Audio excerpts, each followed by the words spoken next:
एक धोबी था, उसके पास एक गधा था। धोबी गधे पर कपड़े रखकर धोबी घाट चला गया। जब धोबी घाट पहुंचा तो उसे याद आया कि गधे को बांधने की रस्सी घर पर ही भूल गया। अब धोबी परेशान होने लगा कि गधे को कैसे बांधे। तभी वहाँ से संत जी गुजर रहे थे। उन्होंने देखा कि धोबी परेशान है। उन्होंने पूछा, धोबी भाई क्यों परेशान हो? धोबी ने, संत जी मैं आज गधे को बांधने की रस्सी घर पर ही भूल गया। यदि कपड़े धोने में लग गया तो गधा भाग जाएगा।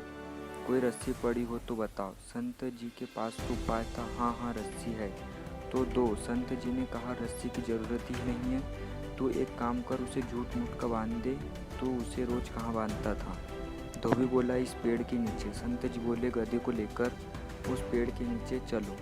गधे को वहाँ लेकर गए। संत ने कहा, इसके गले में झूठ मूठ का वैसे ही हाथ डालो जैसे रोज सच्ची का हाथ डालते थे। इसके गले में तुम रस्सी डाल रहे हो, फिर पेड़ से लपेट रहे हो।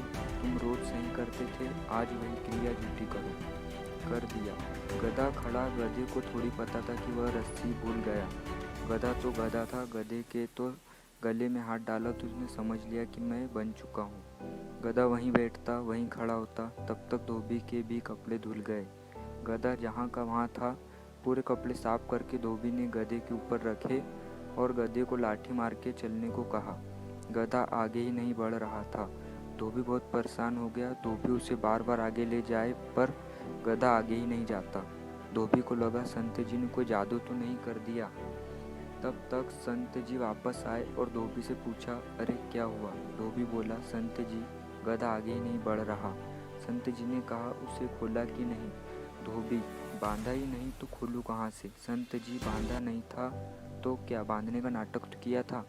अब उसे वैसे ही नाटक करके खोल जैसे रोज खोलता था। धोबी ने वैसे ही किया और गधे को लगा कि मैं खुल गया और गधा आगे की ओर बढ़ने लगा।